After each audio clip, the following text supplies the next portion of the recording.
សួរពុកម៉ែបងប្អូនមកជួបគ្នាជាថ្មី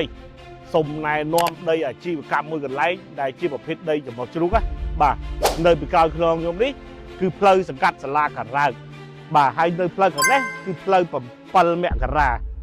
ផ្លូវ2នេះបាទនៅលើផ្លូវសង្កាត់សាលាការ៉ៅនេះមានទំហំ125ម៉ែត្របាទផ្លូវ7មករានេះគឺ91ម៉ែត្របាទជាប្រភេទដីចំបោះជ្រូកទីតាំងទំហំធំល្អសម្រាប់បងប្អូនចង់អភិវឌ្ឍនិយាយរួមទីតាំងខាងនេះបងប្អូនចង់ធ្វើអីក៏បានដែរសាលារៀនក៏បានទីពេទ្យក៏បានបាទព្រោះទីតាំងល្អមែនតើជុំវិញសិនបូតិកបាទអាផាតមិនធំ